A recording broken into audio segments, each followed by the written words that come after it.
Session today. We're going to be talking about accessibility when it comes to grant applications. Thank you so much for being here.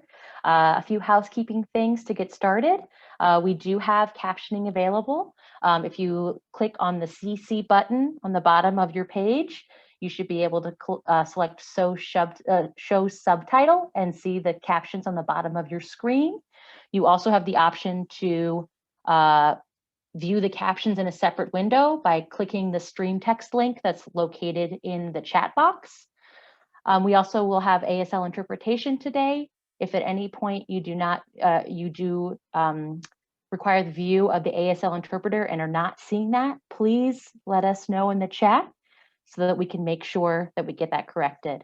We're very excited today to have a lovely panel lined up of some top-notch experts from around the country to talk about accessibility compliance with grants and funding. First and foremost, I want to introduce our ICAN team and what we do. So ICAN is the Illinois Cultural Accessibility Network. We are affiliated with the Chicago Cultural Accessibility Consortium and also are generously supported by a grant and funding and support from the Illinois Arts Council Agency. My name is Hillary Pearson. I am on the team for ICAN as well as a steering committee member of CCAC. I am a early 30s white woman with brown hair wearing a purple and black top, seated in front of a burgundy wall here in my home in Oak Park, Illinois. And what ICAN is a group that is really geared towards connecting Illinois-based arts and cultural institutions with access resources, networking, and professional development. So we're very new to the landscape of Illinois, and we're very happy to have done one program in the fall, and now this is our second program. So we're excited for folks to be here. And if you're new, please connect with us. We'll be able to share ways to connect with us, with you all throughout and after the program. Now I want to transition to our speakers. Our first speaker today is Peter Berg. Peter Berg is the project coordinator of technical assistance at Great Lakes ADA. And he's going to talk to us today about the ADA, why it's integral to what's needed for funding, and what cultural organizations should be thinking about when they're making internal audits of access. Please use the Q&A feature if you do have questions. This is where we will hopefully have time to get through some questions towards the end. So if you have anything that pops up, please feel free to use the Q&A function found in your Zoom view, and we will do a discussion with all of our speakers towards the end. So with that, I will let Peter take it away. All right, thank you very much, Hillary, and very pleased to have been asked and pleased to be here with you today. I am broadcasting from an undisclosed location in my residence in lovely Naperville, Illinois. I am a white male, and I recently ordered three sweaters online. So I think I'm wearing the navy one today. If it's not navy, then it's black, and if it's not black, it's rust. And if it's not one of those colors, I need to talk to the people I ordered this from. I am in my home work location. Out of camera shot is my nearly 3-year-old black Labrador Lloyd, who is keeping me company. He is my guide dog. I am blind, and I am using screen reader technology to interact with my computer today and be able to provide today's presentation. So that's why I have a set of headphones and earbud in my right ear so I can hear what is going on. The Great Lakes ADA Center is housed in Chicago at the University of Illinois, Chicago. The Great Lakes Center, as well as the New England ADA Center, where our next speaker, Kathy Gibbs, is from, are both part of the federally funded ADA National Network. There are 10 regional ADA centers across the country. Our role is to provide guidance, training, and material on the Americans with Disabilities Act. The network is a great resource. to get training, to find out, to ask questions about and understanding your obligations under the ADA without fear of of being turned in or getting in trouble. We answer questions, and that's what we're funded to do. We're here to help you understand the requirements of the ADA. So that's what I'm going to walk us through today. All right, I am on to slide 3, please, Kathy. And looking at the purpose of the ADA. Prior to the passage of the ADA, there were several laws that had come prior to that, but there were still areas of society where people could be excluded solely on the basis of having a disability. And that included employment, full access to programs and services of state and local governments, private businesses, telecommunication, and transportation. So the ADA is designed to end that segregation that had taken place for decades and decades, and aid in the integration into these areas of society of people with disabilities. And probably most importantly is to provide an equal opportunity. The ADA doesn't provide doesn't provide better benefits, or you don't have to do additional things, for people with disabilities. Well, and we're going to talk about in a little bit of why you may have an obligation to provide a sign language interpreter. That's not some type of better benefit or requirement under the ADA. That is intended so that a person that's deaf or hard of hearing, someone that requires American Sign Language, has an equal opportunity to access information that is being provided. So the ADA is all about opportunity. It doesn't require that someone with a disability have the same outcome as other people, because you don't guarantee that for anyone. The ADA requires equal opportunity, that someone with a disability has the same opportunity to come in and benefit from the cultural experience that your organization is making available to the public. Slide 4, talking about the ADA and the civil rights perspective. This past last July in 2020, during the midst of the pandemic, we celebrated the 30th anniversary of the signing of the ADA. And even going back 5 years before that,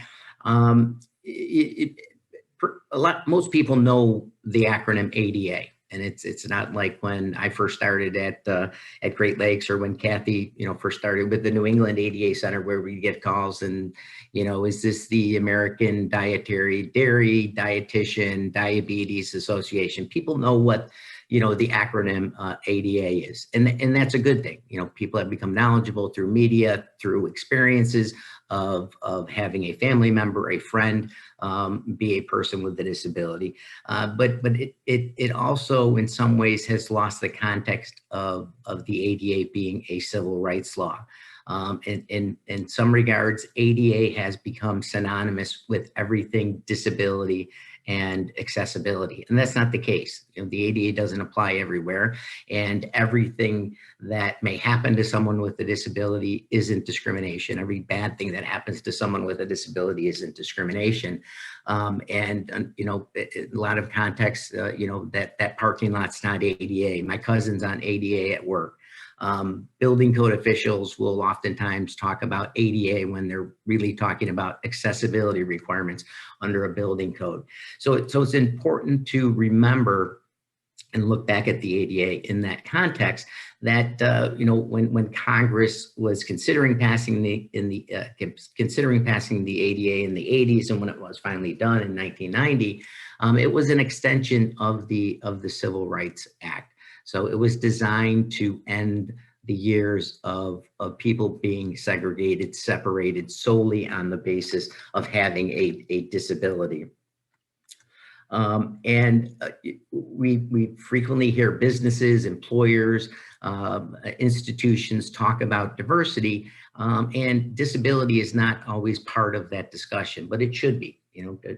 Disability is part of diversity. It's part of what a large segment of the population, are people with disabilities. And then there's also the financial, context. When we talk about people with disabilities have money to spend, they have money to come out and and access and use and participate in the cultural offerings that your organization is making available. On to slide 5, when we talk about the number of people with disabilities, we're talking about the largest minority group in the United States. The 2010 census, about 18% of individuals in the United States are people with disabilities. We just finished the 2020 census. We'll get those numbers out, sometime later this year. And expectation is that the number of people with disabilities is going to have increased in the past decade. One of the reasons that we know this is happening is because of the aging of the baby boom generation. Aging disability is part of the natural aging process. As people get older, they acquire disabilities. People don't see as well, hear as well. Their dexterity, their mobility, their agility is not the same as they get into their late 60s, 70s, 80s as it is when they're in their 20s, 30s, and 40s. Excuse me. And one of the things that I find interesting about this and something that may have an impact on the programs and services that you make available is that individuals who acquire a disability as part of the aging process aren't necessarily going to identify as having a disability, but they're still going to have the same functional needs as someone that does identify as having a disability. And I don't know the answer to this issue, but you may have situations where when you identify something as being for people with disabilities or it's required by the ADA, you may have someone who's older and would benefit from an assistive listening device, so that they can better hear what is being said within your program or activity. But if it's identified as being for people with disabilities, they may be less likely or not want to have that because they don't identify as having a disability. Whereas someone that's younger may have acquired a disability at birth or acquired it at a younger age, may readily identify and say, yes, I need an assistive listening device. I need that device in order to be able to fully participate in this program, this activity. So something just to keep in mind of how you make available wording is important as you let people know about the features, the communication availability that you have for your patrons and participants. Slide 6, just quickly looking at the breakdown of the categories of types of disabilities. Around 16% of people with disabilities are individuals that use mobility devices. So individuals, despite 30 years of the ADA, still encounter difficulties in some areas in terms of architectural barriers and ability to fully participate because of physical barriers. About 50% of people with disabilities are individuals with sensory disabilities, so individuals who are deaf, hard of hearing, blind, or who have low vision. And about a third of people with disabilities are individuals with major significant medical conditions. And the majority of disability is not visible. So oftentimes, you can look at someone and not know that that individual is a person with a disability. All right, next slide, slide number 7. Requirements for your cultural institutions. What do you need to do with regards to the ADA and ensuring that people with disabilities have an equal opportunity to participate? And looking at communication, which I mentioned, modification, doing things differently, again, to provide that equal opportunity for people to participate. And then architectural access, removing physical barriers that prevent people from disabilities from getting into your facilities. On to slide 8. When we talk about Title II of the ADA, we're talking about state and local government. So some of you out there may be an instrument of local government or even state government. And what we're talking about here is if you're funding, basically if you operate on tax revenues, your organization has the ability to generate and collect tax revenue, you would be considered a local government entity. And this portion of the ADA covers all aspects of state and local governments. All instruments, all ordinances, all rules fall under the requirements of the ADA.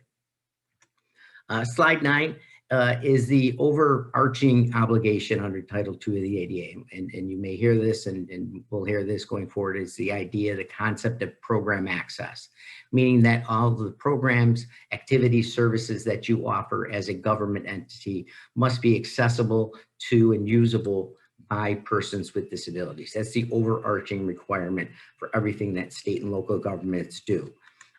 And when you think about the programs, activities, and services that you're providing, they must be available in the most integrated setting. So program access, full integration should be the starting point. Now, in existing buildings, that may not be possible, but that should be the starting point. So you may operate a historic building. It's a home that has this historical significance. And there are features in the second level of that home that are important. They provide, relevant information as to why that's a historical home. The starting point when you look at making that program accessible should be getting people up to that second level.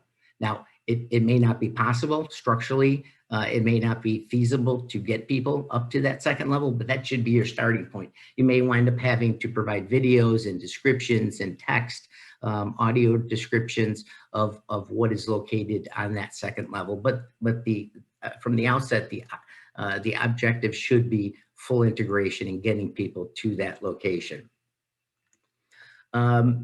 Majority of you are probably fall under Title III of the ADA, which covers places of public accommodation. And Title III, prohibits private businesses, whether for-profit, nonprofit, from discriminating on the basis of disability, excluding people solely on the basis of their disability. Slide 11. Here you see the 12 categories of what are considered places of public accommodation. This list is exhaustive, but the examples of what is considered a place of public accommodation is non-exhaustive within these examples. So basically, if you're a non-government entity, you're open to the public. The public is welcome to come in and access your programs and services, whether you charge for that or not. You're likely considered a place of public accommodation and subject to Title III of the ADA. All right, slide 12, looking at the requirements for effective communication. This specifically applies to individuals with sensory disabilities, so persons who are deaf, hard of hearing, blind, low vision, and individuals with speech disabilities.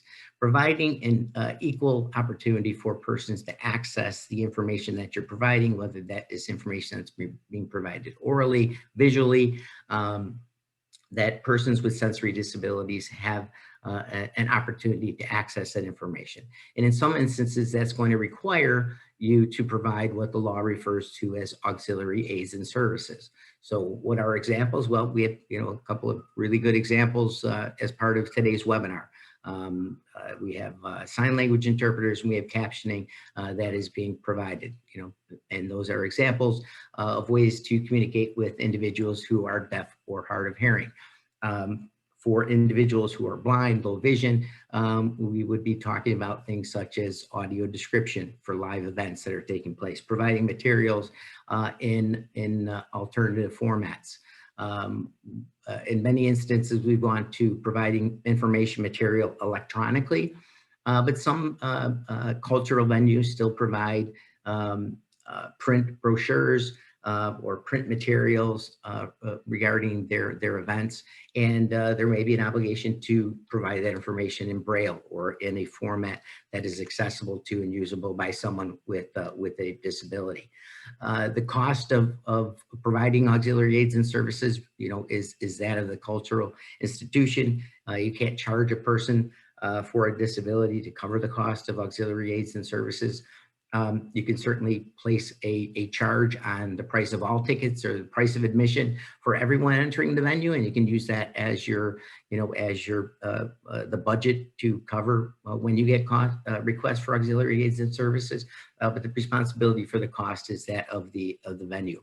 Something that some of the members of CCAC do is when they have events taking place, they select dates where they will provide and advertise that they're going to have an interpreter available, or captioning, or provide audio description for this particular performance. And that's a great way for those of you just getting into, this, of reaching out to the disability community to be able to say, yes, we're planning a performance on this Sunday, and we're going to provide American Sign Language interpreters, and we're going to have captioning for this performance. And the following weekend, we're going to provide audio description. Does that mean that meets all your obligations for auxiliary aids and services? No. You may have someone they can't attend on that particular day, or they don't want to go on that day. And so they may contact you and say, I want audio description for this performance, or I need sign language interpreter for this performance. But it's a great way to reach out to the community and to be able to advertise to the disability community and specific disability groups. As someone who's blind and uses audio description, I'm a big fan of this. I'm on the mailing list, for example, for the Chicago Shakespeare Theater. And, I love to get the notifications and say that this performance is going to be audio described. And I know that I don't have to make any or take any additional steps in order to get audio description for that performance. I know I just purchased my ticket. When I purchase the ticket, I tell them that I'm interested in having a seat and will be accessing audio description. And that's all I need to do. There have been other instances where, that performance date and time didn't work for me. So I did reach out and contact and say, I'd like audio description for this particular performance. But I think having that set schedule is a great thing to consider and do if possible. Slide 13, modifying, basically the way that you do things to provide that equal opportunity. So if you require people to display an ID, to pick up their tickets, to gain entrance, accepting, a state issued ID where someone with a disability may not be able to get a driver's license, modifying no pet policies, and allowing individuals with service animals to be accompanied wherever the general public is allowed to go within your facilities.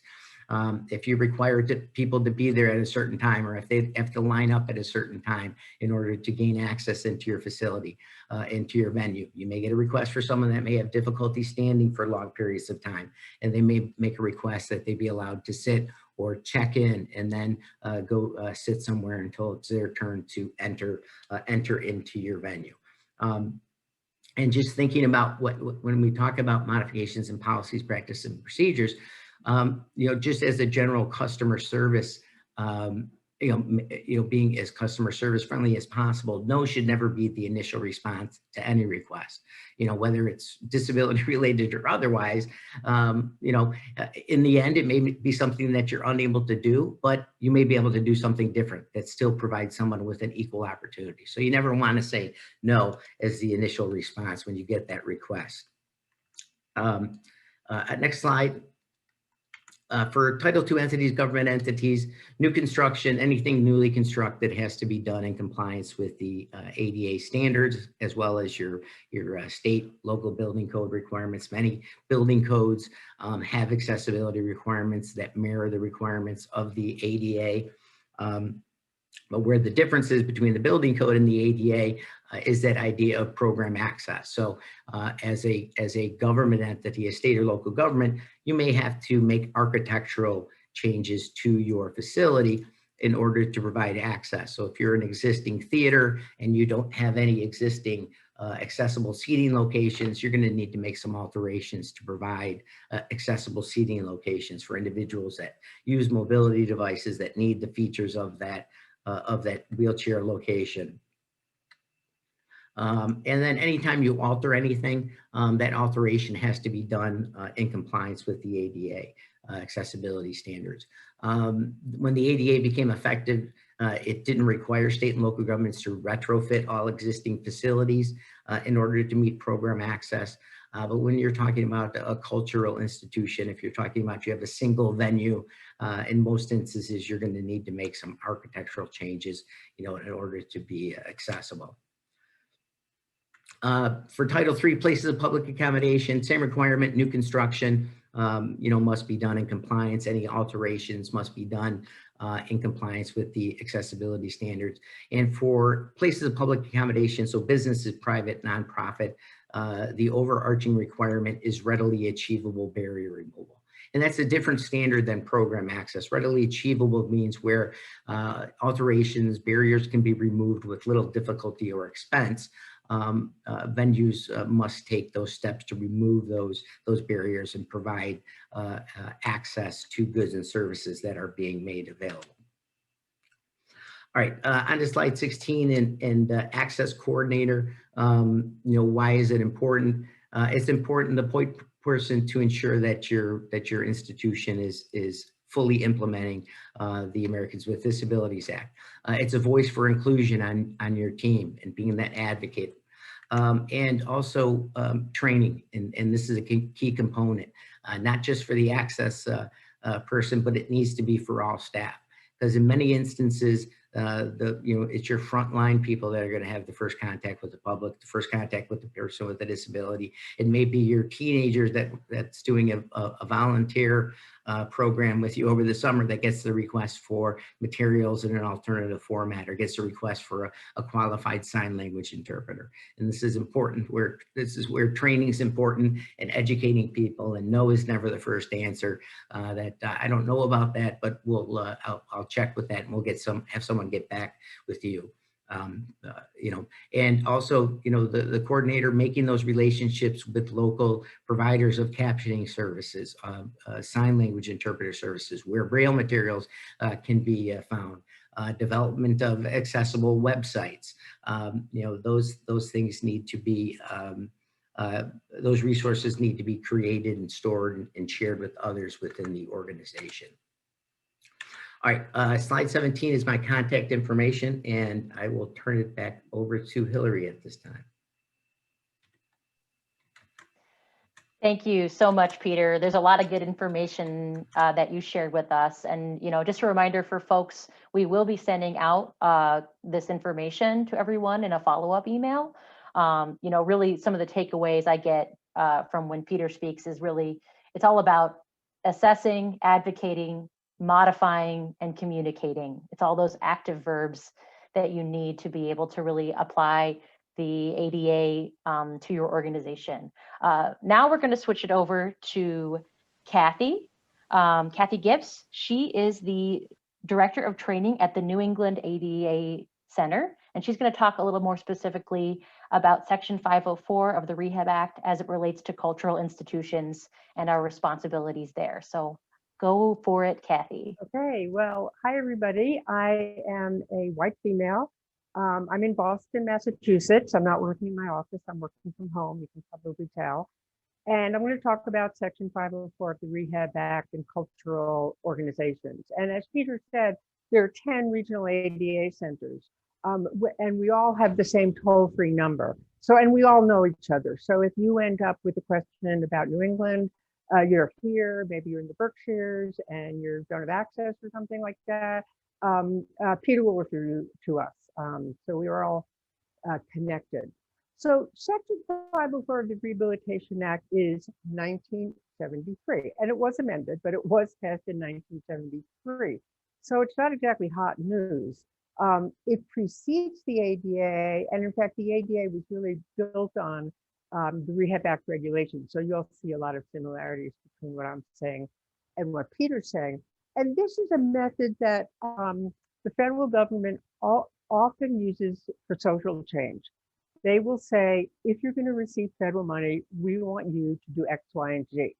And in this situation, it was that no otherwise qualified individual with a disability, and they actually used the term handicap because that was the term that was used back then, shall solely be by reason of his or her disability be excluded from the participation in, denied the benefits of, or be subjected to discrimination under any program or activity receiving federal financial assistance or under any program activity conducted by an executive branch or the United States Postal Service. So they don't always require it of themselves, but they did it in this situation.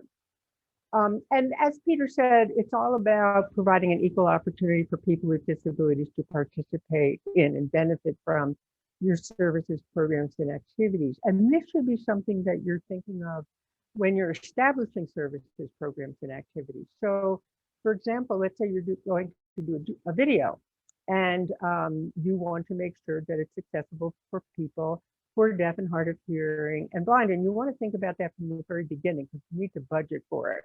So one of the things you should be thinking about is captioning. And you may want to do a version that's not captioned and a version that is captioned, or do a closed captioned version.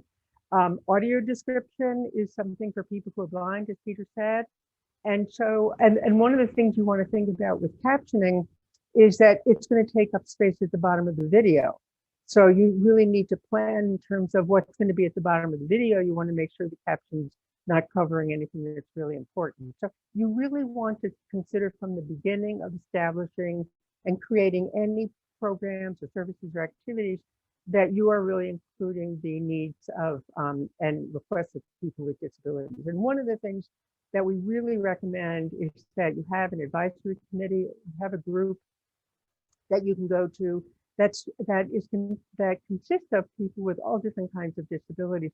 So you're really getting input from a wide variety of folks. Excuse me.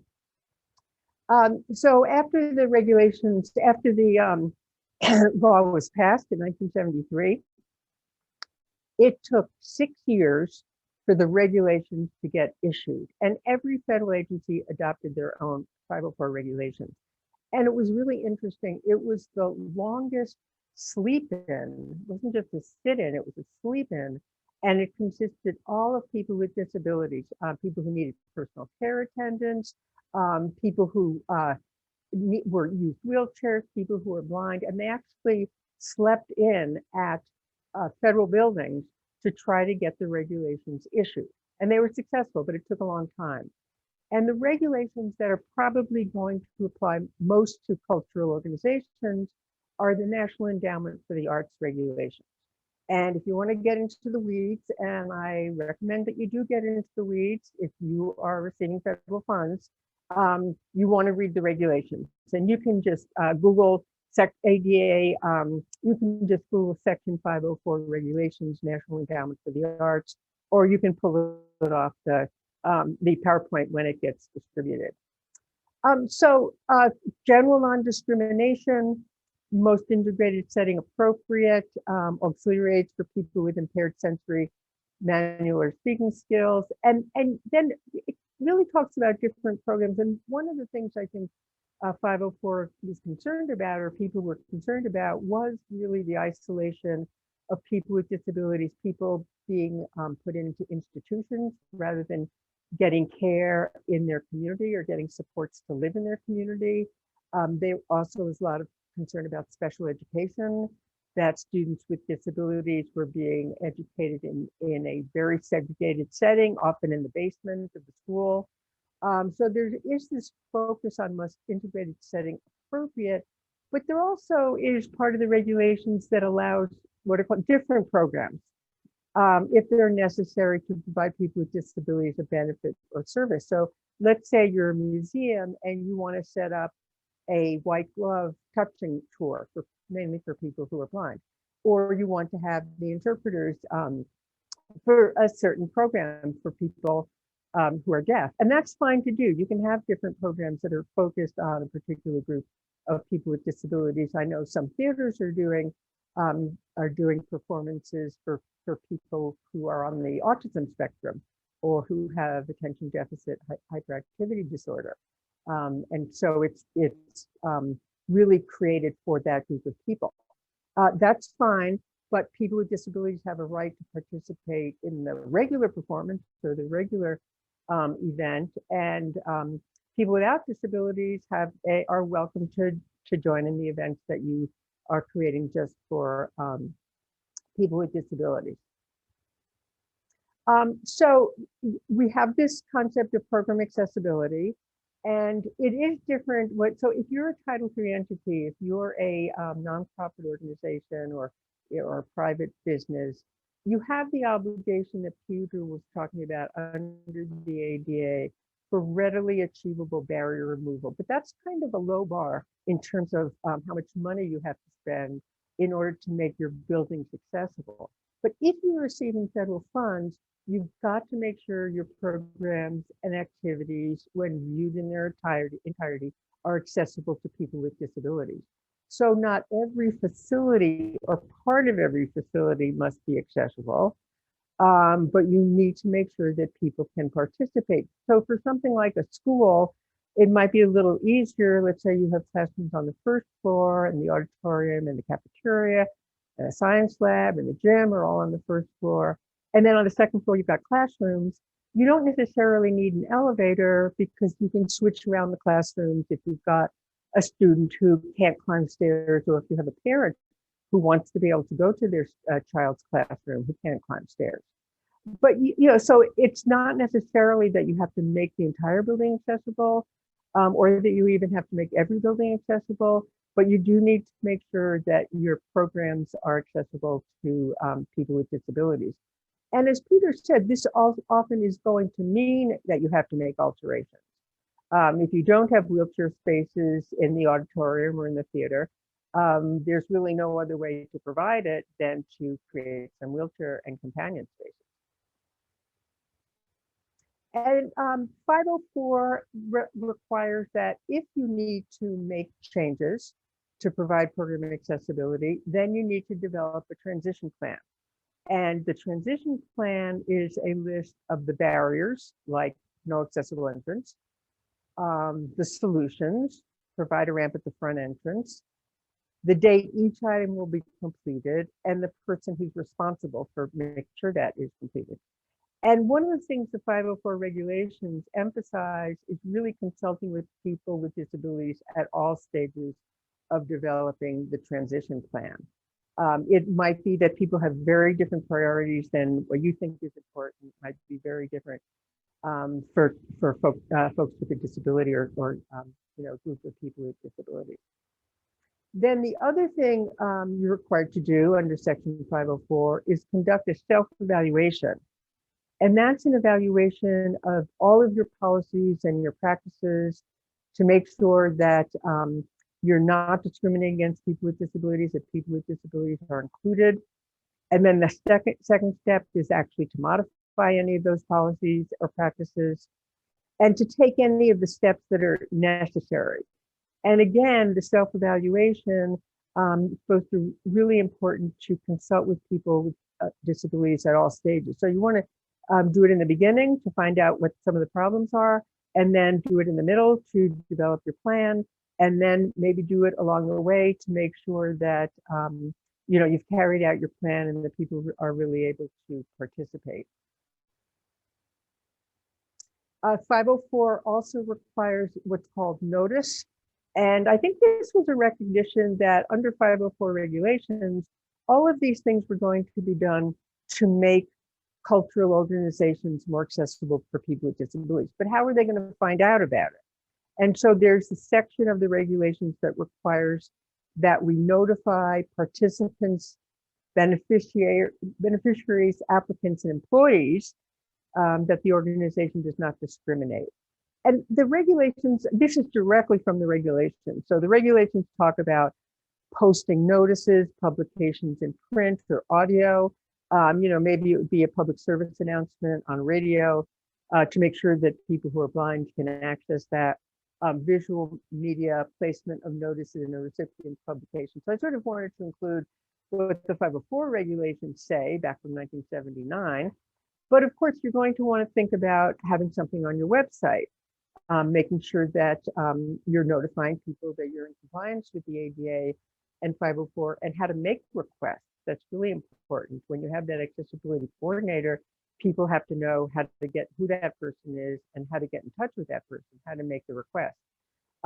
Social media, to the extent that you send out tweets, that you use Twitter, or your Facebook page, or really any other social media you use, every once in a while, you should be telling folks that you are in compliance with 504 and the ADA and how they can access what it is they need. Again, the name of the ADA Section 504 coordinator. So that's notice.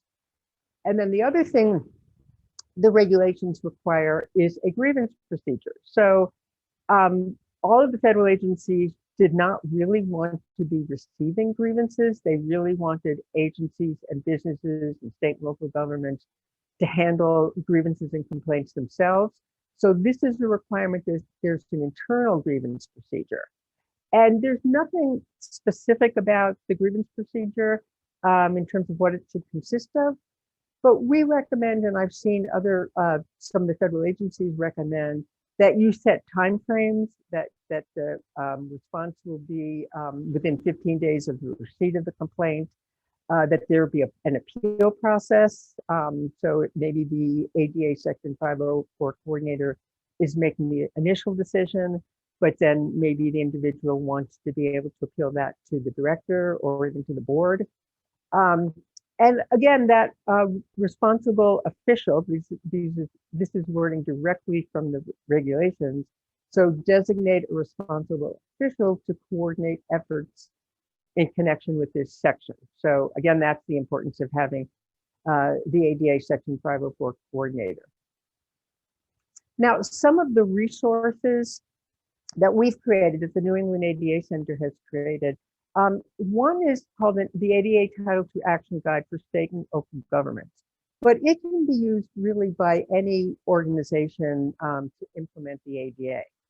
And we outlined 7 steps. The first has to do with starting your implementation. The second has to do with appointing an ADA coordinator. And we have a job description in that section of the Title II Action Guide. We have qualifications. So I think it's helpful. And then providing public notice, we have sample notices, we have a short notice, and we have a long notice. Adopting a grievance procedure, we also have sample grievance procedures. We have a short one and we have a long one. And then how to conduct a self-evaluation. How do you actually do that? Are you going to go around and are you going to interview all of the departments within your organization or your agency? Are you going to send out a questionnaire? How are you going to actually conduct the self-evaluation? And we've got forms on the website for going through the process of conducting a self-evaluation, and then developing a transition plan. And it also talks about how to do an access survey and what you should be looking for. And then we've got forms for creating a transition plan, and we have some sample transition plans. And then we recommend, so this is not part of either the ADA or 504, but we really recommend creating an action plan. So the transition plan only deals with structural changes that need to be made to your facility. But an action plan is going to be things like, one action might be develop a notice, send it to your advisory group to get feedback on it, finalize the notice, post the notice. So that's your action plan, where you really want to put in all the soft stuff that you're going to do, because it's not going to be included in the transition plan. It's really not discussed in the regulations. Now, the other publication or the other resource we created was the ADA checklist for existing facilities. And this is based on the 2010 ADA standards for accessible design. So the initial standards came out in 1991. And then in 2010, the Department of Justice issued new ADA standards. And they updated them, they changed a few things. They added a whole section on recreation. So if you have playgrounds or anything like that, you really should be using the checklist to check your playgrounds. But it's really helpful. It's not every aspect of the ADA standards, because if it was, it would be voluminous. But it really goes through 4 priorities. Can somebody get in? Can they get around the facility? Can they get to the programs and activities and services? Can they use the toilet room? And then priority 4 is miscellaneous things like water fountain, and if you have public telephones, which I don't think any of us do anymore. So that's the ADA checklist. And that's my piece. Thank you so much, Kathy, for going through in such good detail. There's so much information, and while this is just a snippet, we will be sharing out all the resources you mentioned, plus some other resources that we use to curate today to everyone attending. So it creates some great opportunities to answer some questions, but also know that it opens up an opportunity for more questions to be asked. One thing that I thought was really interesting that you started with, which is really important, I think, is always remembering that access needs to be integral, and thinking about accessibility needs to be integral to the planning and the beginning of things, and really trying to cultivate within your institution that it's, you have to build things with access in mind and not layer things on after the fact. It creates more complications. And thank you again for stressing the importance of having someone or a team in your organization that is available to communicate directly with your patrons and visitors with disabilities, so that we can really audit what's needed in your space, especially as you're looking at what you need supported through funding. I know there are some great questions in the Q&A, and we will try to get to them. If not, we will be following up if we don't have time. But I do want to transition now to Teresa Davis. Teresa is with the Illinois Arts Council Agency. She's going to be highlighting some general operating support grants that are available for Illinois-based organizations right now. So go ahead, Teresa, when you're ready. Hello, I am Teresa Davis, Program Director and ADA 504 Coordinator at the Illinois Arts Council Agency. I am a Black woman with braided hair wearing a purple sweater, and I'm sitting in my home office in Phoenix, Illinois, in front of a gray wall with a few flower-shaped mirrors, I believe, behind me. So I'm going to give a brief overview of the upcoming funding opportunity for organizations here at the IACA. Next slide, please. So there are two brand new components to the upcoming fiscal year 22 grant. If you haven't already noticed by the title of the slides, the first major change is the name of the grant. This grant was previously known as the program grant, but has been renamed the General Operating Support Grant, or GOS for short. I'll discuss a little bit more about this in a moment. The second change this year, we are transferring from the e-grant system used in previous years to submit applications to the new IACA Salesforce application system. There'll be more information about this as well toward the end of my presentation. Next slide, please. The GOS grant. Okay, well, the IAC felt that now was a really great opportunity to change the name of the grant to align more with its focus on general operating support, specifically with the COVID-19 crisis that we've all faced over the past year and are still currently in the midst of. We realized that it has hit the arts sector very hard, and for many in the past year, programming has been scaled back or only presented online, and for some, programming may have ceased altogether. So GOS grant funds provide general operating support to establish organizations that make a significant local, regional, or statewide impact on the quality of life in Illinois. So basically, these grants are used to support general operating activities and cost. However, this is not a project-based grant. The GOS grant is a reporting grant and is based on what an organization has done in the previous year. Next slide, please. Okay, ADA compliance. So as far as ADA compliance in relation to IACA applicants or grantees, federal law does mandate that any program or service that receives federal or state funding must be accessible to persons with disabilities, as previously mentioned in this presentation. And the IACA is committed to ensuring that programs and services it funds are accessible to persons with disabilities, including those with visual, hearing, mobility, and learning impairments. The fiscal year 22 GOS grant also requires applicants to name an ADA coordinator and verify on the application that this person has completed the NEA Section 504 evaluation workbook that Kathy was just referring to. By signing an IAC application, it's important to note that grantees are acknowledging that their programs, services, and facilities are accessible, or that a plan to make them accessible is in place and being followed.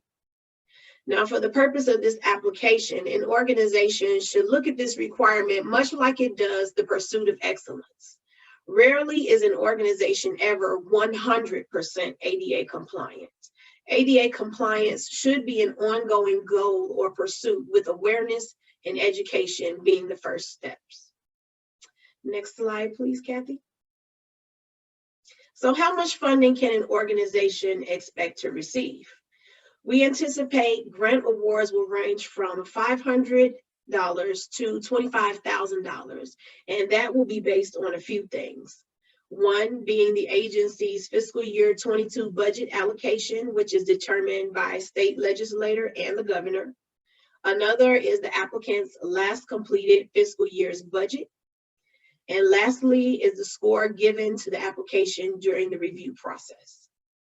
It's also important to note, once awarded the GOS grant, payments are processed through the state comptroller's office, and it can actually take up to 6 months to receive the payment.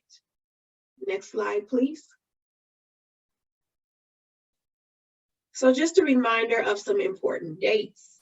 The fiscal year 22 GOS application opens this Friday, January 29, 2021, and the guidelines will also be made available at this time.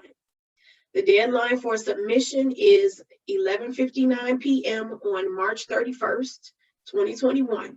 And fiscal year 2022 GOS grant funds will support activities that occur between September 1st, 2021 and August 31st, 2022. Next slide, please. For more information on the General Operating Support Grant, the IACA will be hosting several upcoming webinars, including an instructional webinar for navigating the new online system on February 4th at 2 p.m. We'll also follow up with weekly drop-in sessions for questions every Friday in the month of March from 1 to 2 p.m. We also will have 2 webinars for the General Operating Support Grant specifically on February 19th and March 3rd, both beginning at 11 a.m. Now, these webinars will cover changes to the program, eligibility, how to apply, and will answer some frequently asked questions. More information on how to register for these webinars will be included in the guidelines when they are released on Friday. And of course, you can always visit the IACA website for further information. And I've also included my contact information as well on this slide. However, we do ask that prior to reaching out with any questions, you review the guidelines thoroughly, and if possible, please attend the webinars where many of your questions may actually be addressed. And that's all from me, so I'll turn it back over to you, Hillary. Great, thank you so much. Kathy, you can go ahead and stop sharing your screen. We did want to take a few moments with Teresa, Kathy, and Peter to speak to some of the questions that came in through the Q&A. So feel free to turn on your camera if you would like. You don't have to, as long as you can hear, and feel free to unmute yourself if you have a response. I'm actually going to start with one for Teresa that came in right as you were finishing. Teresa, can new nonprofits apply for the grants? And if so, do they have to be a 501c3 organization right away, or can they work towards that status while applying for grants? Well, that's a good question. New nonprofits can apply, but we do require that you have at least 1 fiscal year completed. And you also do have to be a 501c3 to apply for a grant, an organizational grant. Understood.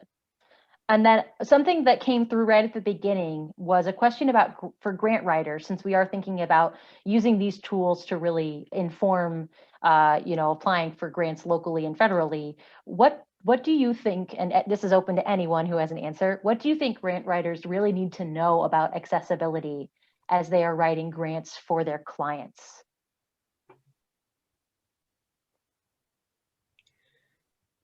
Well, on our end, we do suggest that they digest as much information as possible. And we will again be posting this video on our site for our grantees or applicants who are looking to apply. So they will be able to have this knowledge that's been shared. And again, I did state in my part of the presentation, we don't expect that you'll tear your building down and rebuild it, brick by brick, 100% accessible. Everybody does not have that ability. We do expect that you will pursue excellence in this category. We do expect that that ADA and accessibility will be at the forefront when you plan some of your programming. That, as Peter mentioned, that you think of ways that you can reach out to the community and offer services with the programming, like a signer, an ASL signer, or even audio description in some of your programming. So we do ask that you pursue excellence. And we know that you all over at CCAC have some great resources available and even options to help organizations in their pursuit. So that's what we expect, along with naming a coordinator and actually going through and completing that Section 504 workbook, which will make you more aware of what you need to do for your organization legally. Thank you, Teresa. Mhm. Did you have anyone have anything to add to that, or anything specifically to writing grants? No? Yeah, I mean, I think one of the key things is here, and we are at 3 o'clock, and we want to make sure that we're sensitive to everyone's time. So we'll probably do one more question and then dismiss everyone today. I think one of the big things that we have to be thinking about as we are approaching funding, whether locally or federally, is that there are a lot of resources. And, it's about taking that time to think about what are the resources that we can access prior to help inform our process of creating this grant application. Where can we bake access in from the start, and who are our resources locally in the community that could really help us inform this process and make sure that we're reaching the populations that we haven't reached before or are really looking for opportunities. I will close us out with this one question that I thought was interesting. Just in terms of creating an accessible website, that was referenced a few times throughout the presentation today. Are there some specific resources that you would recommend, Kathy, Peter, for someone who's just starting that process of really where to start with that? I'm glad to speak to that, or I'm sure Peter can because he's a screen reader. So there are international standards, WCC3 WCAG, web content accessibility guidelines. And, glad to send Hillary the latest version and she can share them with everybody. But those are the guidelines that we recommend.